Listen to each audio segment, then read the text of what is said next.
Welcome to the second last episode of the Women of Faith in Leadership podcast for 2024. Wow, it is nearly Christmas. Depending on when you're listening to it, this might be after Christmas. So today I thought let's keep it Christmassy. And I'm going to do a Christmas theme today, and I'm going to talk about Mary and Joseph. Now, we all know that Jesus was not necessarily born on the 25th of December. There are a lot of speculations about when he was actually born. But the 25th of December is when we celebrate the birth of Jesus Christ, whether that was the day that he was born or not. So let's talk about Mary and Joseph today from a leadership angle. And yeah, let's keep it Christmassy, and I hope that you really enjoy this episode and that you are having such a wonderful Christmas season with your family. All right, let's do it.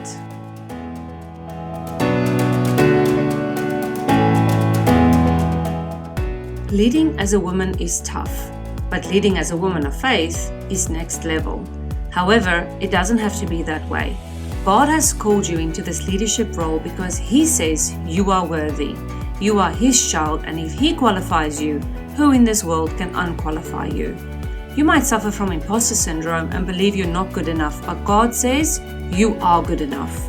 Hi, I'm Rika, Whelan, Christian leader and workplace culture coach, and together we're going to navigate leadership with faith as our foundation. Let's get started. Grab your coffee or water, keep that notebook and pen handy, and let's jumpstart your leadership.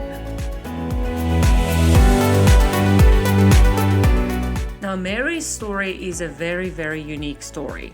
She was pregnant, and by divine intervention.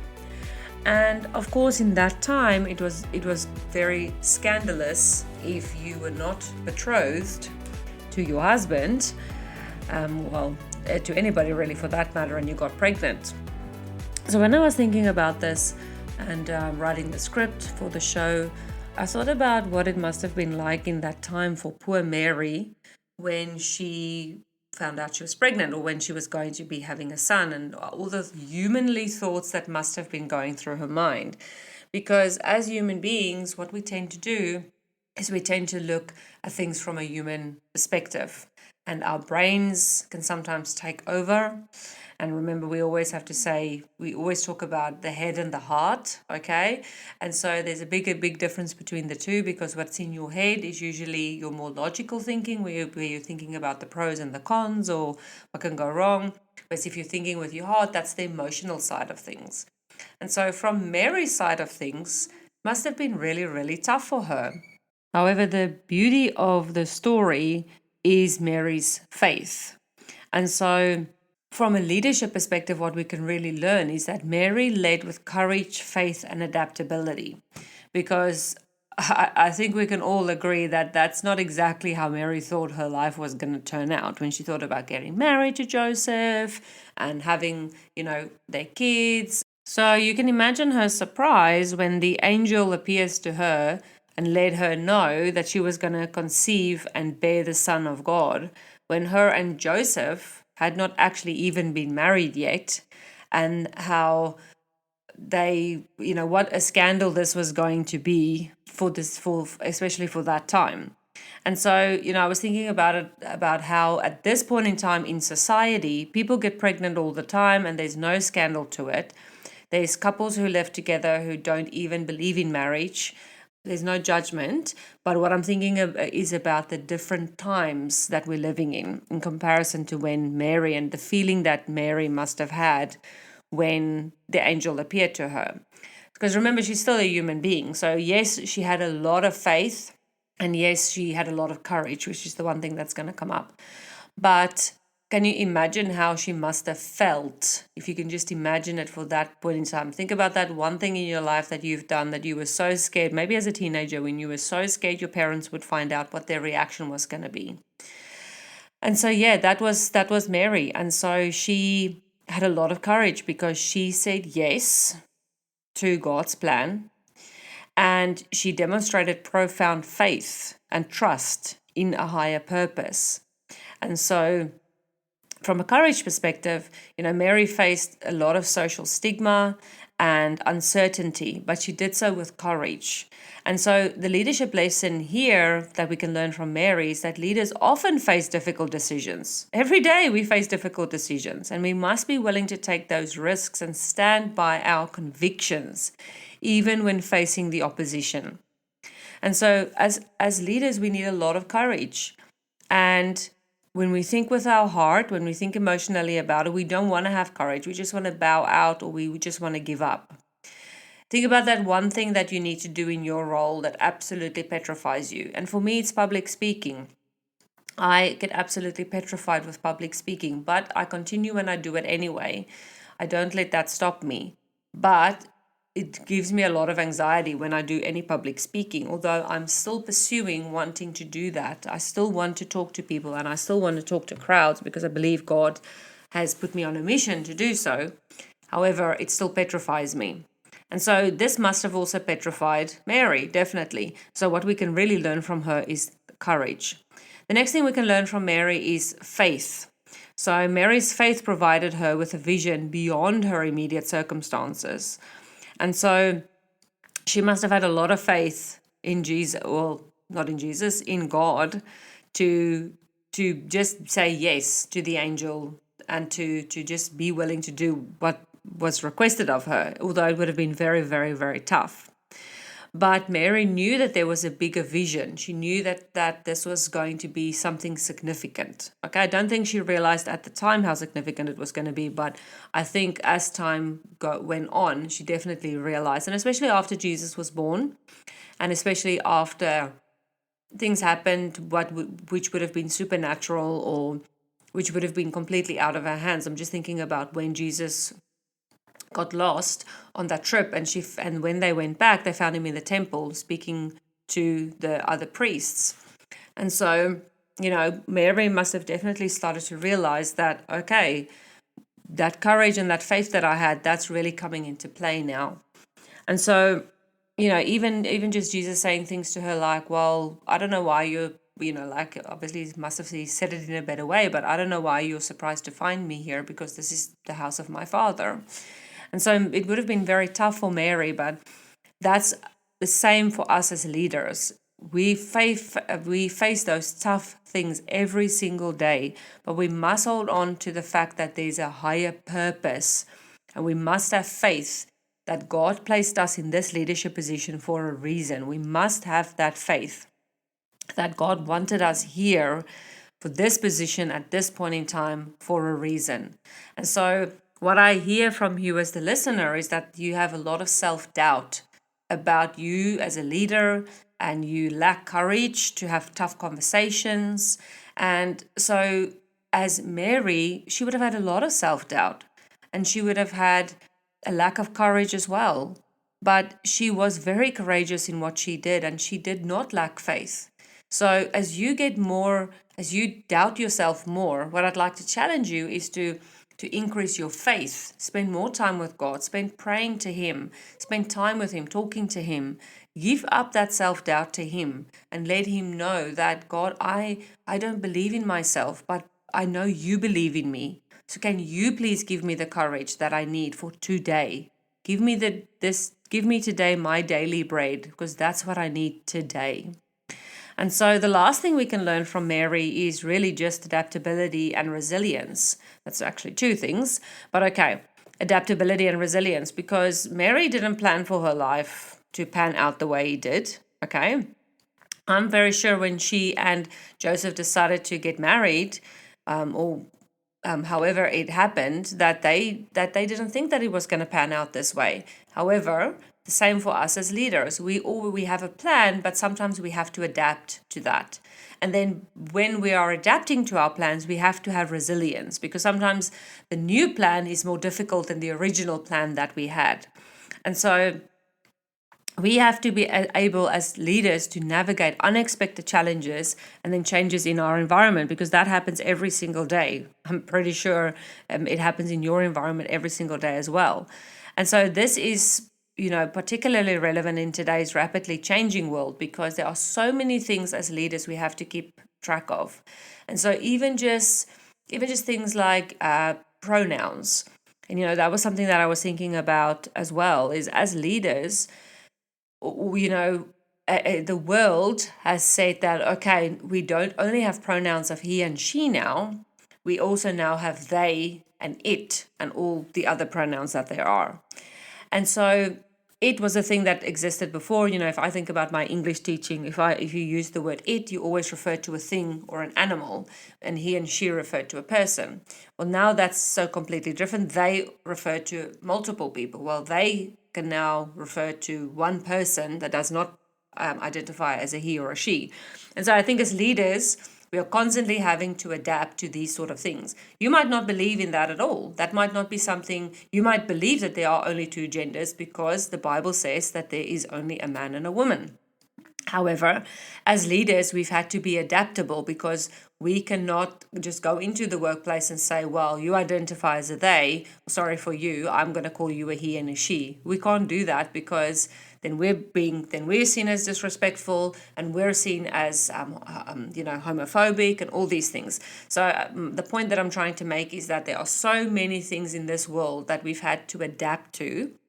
And we have to be resilient. We have to be resilient in that. You might want to grind your teeth together and you say the word they, or because you believe in he or she. But because we're respectful, because remember, we're very respectful of people who believe what they believe, because the Bible teaches us that Jesus in particular was very inclusive of people who were sinful. He actually sat at the same table with people who were sinful. And that is because, we don't reject those people. We actually sit at the table with them and we make an influence and we make a difference in their lives in the nicest of way without forcing Jesus on them. So yes, it's a tricky balance to strike, but that adaptability and resilience it is something that we can actually be like Jesus. Those little armbands that we used to wear, what would Jesus do? Well, in this circumstance, think about what would Jesus do? Would he be respectful? Would he sit at the table with the sinful people, with the sinners? Well, yes, that's why some of the people were so angry with him, because he did that. So we can learn these 3 lessons, actually 4 if you include resilience in that, but resilience and adaptability is, I'm putting them together because through the adaptability, you have to have resilience. So courage, she showed amazing courage, faith, and then adaptability with resilience. So if you want to be like anybody, be like Mary. Be a leader like what Mary was. Now, Mary couldn't do it alone. She had a husband called Joseph. And if you have to put yourself in Joseph's shoes, think about how tricky it was for him. He found out that Mary was going to have a baby.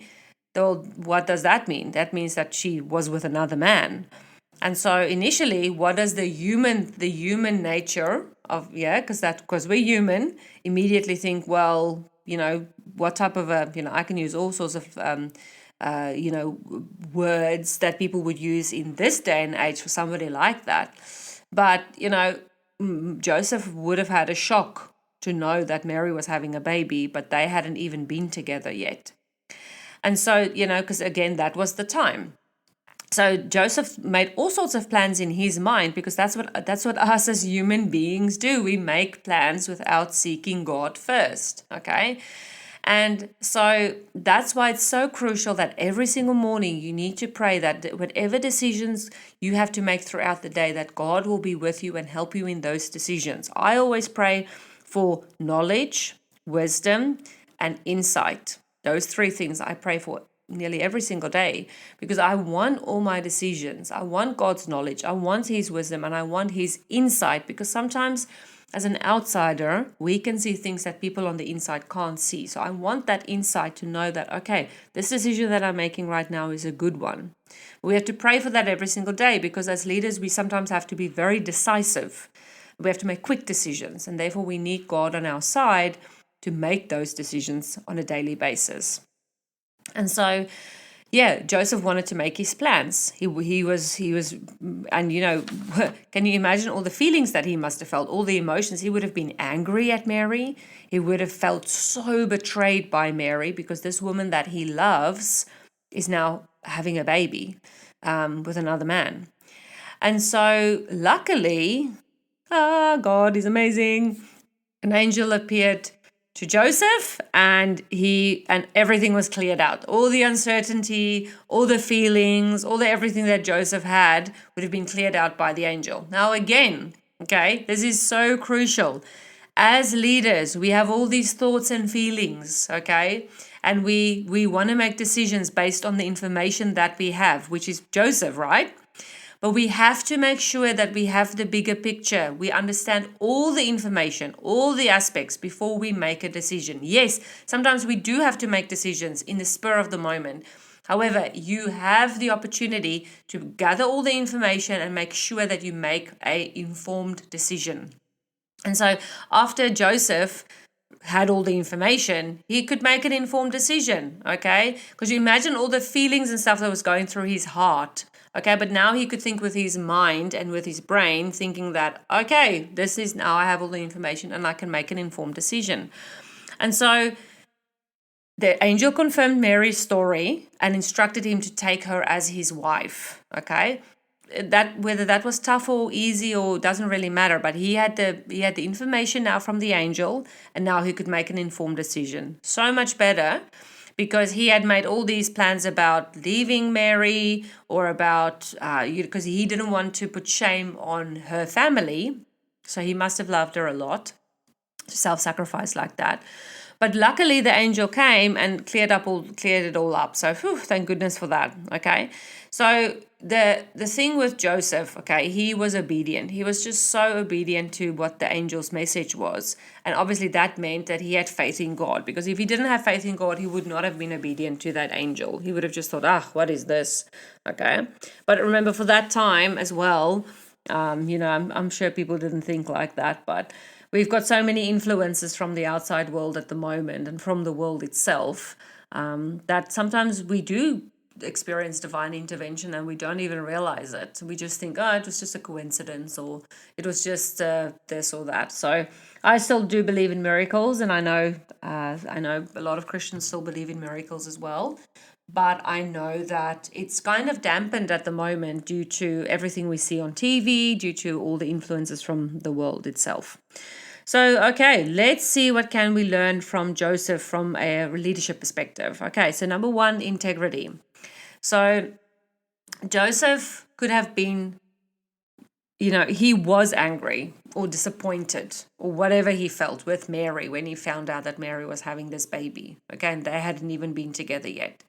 But instead of slandering her, instead of, doing the wrong thing, he showed integrity. He kept it to himself. And then that night, all that uncertainty, because can you imagine? I think he would have struggled to sleep that night. I think he would have struggled so much to fall asleep, because he would have been in turmoil about this woman that he loved. Okay, she's having a baby with another man, or she laid with another man, and he must have been so upset. So for those couple of hours from when he found out that Mary was having a baby to when it was all cleared out would have been really, really tough for him. But he had integrity. He didn't go and, go to the neighbor's house and go and slander her, or, even in front of her, said bad things, or called her a very bad name for a person who sleeps around, or, something like that. He just decided he wasn't going to do that, because obviously that was also not his personality, but he could have reacted in a very bad way. I mean, he had every right to, especially for that time, to be very cross with her and to be very mean to her and to abandon her and to throw her out on the street. But he didn't. He had integrity, and he loved Mary so much that he was willing to let her go, to share her family the shame that this was going to put on their family and on their name, because Mary was pregnant. So, he had a lot. He acted out of honesty. So he just did that. He did the right thing, and he had integrity. I don't know how better to explain it, but he just I think he must have loved Mary very much. That's all I can say. And he had ethical principles as well. He decided that okay, I'll have to just do the right thing. And to be honest, that's what integrity is, right? Doing the right thing all the time, whether somebody's looking or not. And so Joseph, before this came to anybody, before anybody knew about Mary's pregnancy, he had to make a decision. Okay, nobody was looking at him.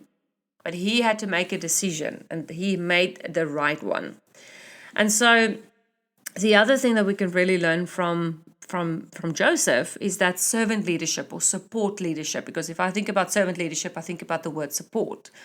And Joseph's decision to stay with Mary and support her demonstrates servant leadership. Again, he could have gone, he could have left her, but he prioritized the needs of Mary and the baby that was coming above himself. And that's what we as leaders have to do. Servant leadership means we prioritize the needs of our team and we empower them to succeed. Now, that doesn't mean that we don't care for our own needs or empower ourselves or to succeed or whatever. Servant leadership is often seen as I'm giving up myself to look after my team. But in actual fact, all that it means is that I serve my team and I make sure that they have what they have so that they can do their job to the best of their abilities. Okay? Doesn't mean that you can't look after yourself as a leader and be, the negative sense of the word selfish, because the word selfish has become quite the negative word. You are allowed to be selfish with your time, 100%, and not in a negative way, but in a positive way, because if you're not going to be selfish with your time, it means you don't have any boundaries in place, and you must have boundaries in place, so it's okay, okay? The other thing that we can learn from Joseph is decisiveness, because can you imagine this? He finds out, let's say on the Thursday, I'm using days, I'm sure they didn't have days in those times, but I'm not sure. Let's say he finds out on Thursday afternoon or Thursday morning that Mary's having a baby with somebody else. He would have been in absolute turmoil for the rest of the day, struggled to fall asleep, but then the angel appears to him on Thursday night, and by Friday morning, he's like, right, yes, let's do it, boom. He was able to make a quick decision because of why he could make an informed decision because he had all the information. But although he was decisive and he could make that decision, did he make a decision on Thursday afternoon after finding out Mary's news on Thursday morning? No, he didn't. He didn't go on Thursday morning, find out about Mary's pregnancy, and on Thursday afternoon kick it to the curb. He didn't do that. He would have gathered all the information. He would have worked through all his emotions on Thursday, and then it was all cleared out on Thursday night. But because he had all the information on Thursday night, he could make an easy decision on Friday morning. So again, I'm just using Thursday and Friday as days to give you an example. Decisiveness does not mean we have to make a decision right here and now within one or within a split second. Yes, I have been in situations where people want a decision from me right there and then in a split second. And then I've made the mistake of letting them control me, basically saying that, okay, well, I have to make a decision right now, so just give them an answer. And then that ends up being the wrong decision. Because you're 100% allowed to say, look, I understand that you need an answer right now, but I need to go and think about this. I need to make an informed decision. What information can you give me to make this decision? And so one way that I really learned to hone those decisiveness skills was through weekly meetings. And yes, weekly meetings can be extremely time consuming. But that's a good way that I learned how to be decisive in the moment. If somebody needed a decision from me right there and there in the meeting, because sometimes that's exactly the aim of the meeting, we need to make a decision, then they need to bring me all the information to the meeting and I'll ask questions. So that's one way you can get all the information out of them as well, is ask lots of questions, okay? Get all the information and then, yes, you can make an informed decision right there and then you don't have to sleep over it and wait until tomorrow morning. Okay, because sometimes people need, especially if I'm thinking about some of the meetings I had, yes, that's the reason why you go into the meeting, is because you need that leader to give you an answer. But they cannot make that answer if they don't have all the information. And then the last one is protecting the vulnerable. So, Joseph sought to protect Mary from harm because he loved her, And, as leaders, we need to protect our team, and especially the vulnerable in the team. And so the first ever time I had to deal with a bully in the workplace, I cried because I couldn't believe that somebody could treat somebody else so poorly. I just couldn't believe it, and it hurt my heart. It hurt my Christian heart because I could not believe that somebody could be so mean to somebody else. But I needed to protect the person who was being bullied, because nobody deserves to be bullied, no matter if they've got poor performance, no matter if they're not doing their job well, or no matter what. Nobody deserves to be bullied in the workplace. If they're underperforming, then that needs performance management. But nobody deserves to bully that person because they're underperforming. And so, yeah, this is exactly what Joseph did, is he protect the vulnerable. And as leaders, we have the responsibility to protect our teams, and especially those most vulnerable members, from both internal and external threats. And so that can be anything. That can be customers. It can be, maybe this person is coming in with a disability. Then we need to make sure that before this person comes in with a disability, that our whole team is up to date with how to, let's say, deal with a person with disability.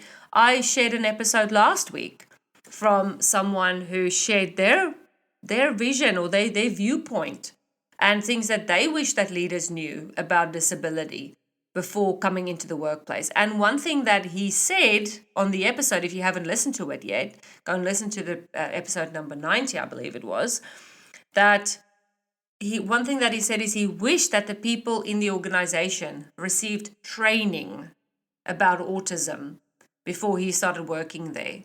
And when I asked the question at the end of the episode, what do you wish? What advice can you give to leaders? His advice was, give them training. And we sometimes think that it's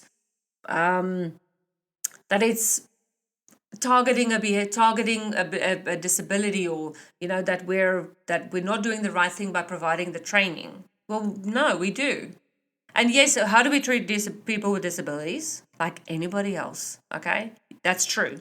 However, somebody that's in a wheelchair or somebody that has autism, you can't necessarily just treat them. Yes, you can treat them like a person with respect, but sometimes you need to understand that if a person with autism make noises, it's not because they're trying to be funny, that's just the noises that they make. And yes, is it a little bit, does it take our attention away from what we need to be doing at work? So it's disruptive? Yes, it can be disruptive. And I'm talking from experience, because I've got a daughter with autism who makes a lot of noises and sounds. And so, yes, it can be, but you get used to it. And so teaching people about that, teaching people about working with a person that's in a wheelchair. And I mean, yes, it's just a conversation before that person even starts in the workplace. And sometimes we just avoid these conversations because we think it's wrong. It's actually not wrong. It's actually a good thing. We're not discriminating. That was the word I was looking for before. We're not discriminating against that person because we're giving training on how to treat that person. I mean, yes, we're going to treat everybody with respect. We all know that. But is there something different that we need to do when we've got a person with a wheelchair? Yes, there is. Are there certain behaviors or certain things that we should or should not do when we've got a person with autism? Yes. Or maybe a person with Tourette's? Yes. So we need to, how are we expecting our team to know what to do if we are not training them on what to do? As a leader, you must not assume anything. Do not assume that your people know how to treat people with disabilities. Do not assume that people know or have the common sense how to treat a person in a wheelchair. Please, the word common sense, I know we should have common sense, but your common sense and my common sense is not the same. Why? Because we didn't grow up in the same environment. We didn't grow up with the same parents. So, some people have more life knowledge and maturity because the way that their parents raised them. Other people don't have that. They don't have similar experiences because of the way their parents raised them. In some families, the parents do everything for the children because that's their culture. Whereas in other cultures, the children have to do chores in the house and they have to learn how to run a household before having their own household. But it's different cultures. So please remember, you have to train your people on what to do and what to say. And it's not like a law that they have to do that, but it's helping them. It helps them. They might be extremely bored in that training because they already knew that information. But guess what? For somebody else who didn't know that information, that's going to be extremely valuable. So please do not underestimate, even if it's an hour training, do not underestimate the importance of that. of protecting the vulnerable. And the way we can do that is by offering that training, having a chat about it in a meeting, but making sure that people are on board with that. So just to summarize, what we can learn from Joseph is integrity, and then that support or servant leadership, decisiveness without a time frame, and then protecting the vulnerable. So I just want to wish you all a very Merry Christmas. I want to wish you that I hope if you have a break, whether you have a break or not, that you enjoy spending time with your family, and that Christmas is just a really good time for you and your family to spend together, to remember that yes, our kids are extremely excited about the gifts, but it's about Jesus. It's about the birth of Jesus Christ and what that represents for us as Christians. And again, this beautiful, beautiful example of Mary and Joseph as Jesus's earthly parents and how amazing they were, and the leaders that they represent for us today. So I look forward to chatting with you next week when I'll be doing an end of year review, and I'll be giving you some examples of what questions you can ask for the end of your year. Even if you ask them at the beginning of next year, when you listen to the show, you can, if you're not listening to the show at the end of the year, but at the beginning of next year, excellent questions to ask for yourself that I'll be sharing with you. And then I'll just be sharing some statistics from the show, because guess what? We have reached 10,000 downloads. I'm so extremely excited about that. Should have said that at the beginning of the episode, but we've reached 10,000 downloads, which is a huge milestone in the podcasting world. And so, yes, I'm very excited. And I just want to thank all of you listeners. That was a beautiful Christmas gift to me. 10,000 downloads. So thank you very much for listening. And thank you so much for all your support. Thank you so much as well to all the listeners who put up their hand to help me to answer 4 questions so that I can take all the information from that and just pray about the podcast. So that's what I'll be doing in the next week. I'll be praying over the show, and then sharing then the first episode in January, I'll be sharing with you the vision for the show for 2025 and what that will look like. And I just want to pray for you for this beautiful Christmas season. Dear God, thank you so very much for these beautiful, beautiful women of faith in leadership. These leaders, God, have a heart for you. That's why they are here. God, they come back to the show because of your anointment on the show and your ability to speak through me, God, because I'm just an instrument. And so I would just like to thank you, God, for each and every listener listening to this show. And I pray, God, that you would bless them and that you would help them to be leaders that you desire them to be, God. Be like Mary, be like Joseph, have integrity and have faith in you. And God, and I pray that no matter how tough the decisions are that they have to make, God, that they would have courage. I want to just really pray for each and every woman for courage today and for the year that's ahead, God. I want to pray, God, that every single leader who experiences self-doubt and just a lack of belief in themselves, that they are in the wrong position or that they don't belong, they feel like a fraud. Got a lot of listeners on this shows who just absolutely feel like frauds. They feel like they don't belong in that position. And so I just want to lift each and every one of them up to you today. And I just want to pray, God, that you give them just this feeling of, I'm here because God wants me here. Give them that feeling in their heart, but also in their mind, because we know, God, that we sometimes feel and think with our heart, with our emotions, but we really need to think with our head and with our mind, which is where, God, we know that we have got all these amazing reasoning skills, and sometimes we reason so much that we get anxiety from it. So I really just want to pray, God, that there be a balance between thinking about our head and our heart, thinking between the two, and so that God, that you would shine in our decision making, and that you would really just provide wisdom, knowledge, and insight to each and every woman of faith that are currently in a leadership position.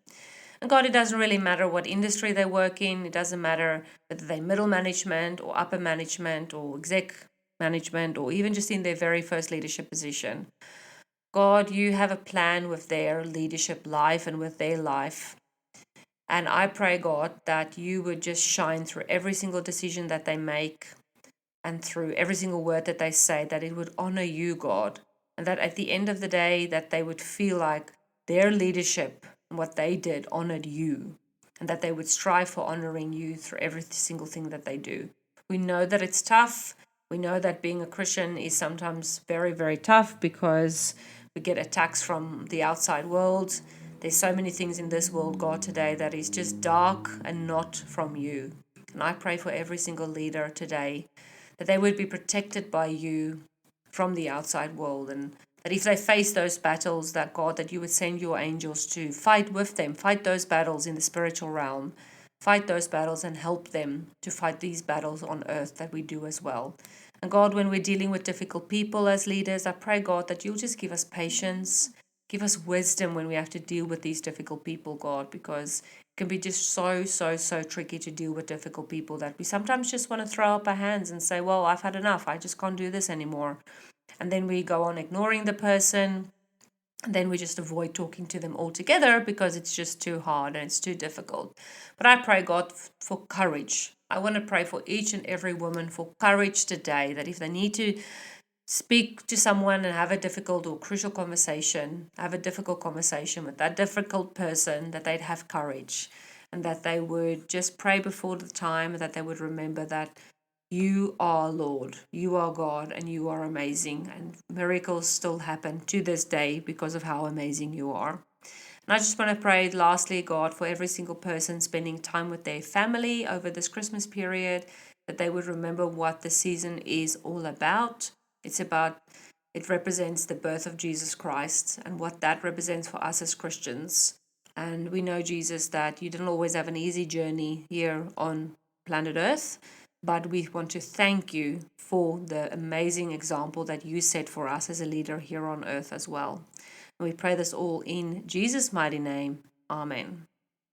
Well, I hope you sincerely enjoy the rest of your day, and I look forward to speaking with you again next week. Bye.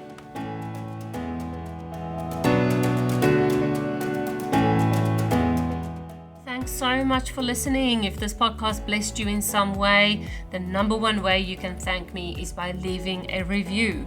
Your feedback means the world to me and lights me up every single time when I read it, and it makes me want to keep going. So please leave a review, and your review will also help other Christian women in leadership find the answers they are looking for. So whether you're on Spotify or Apple Podcasts, scroll down to the review section and leave that review. Then head over to womenoffaithinleadership.com and join our free Facebook community, and I look forward to engaging with you there.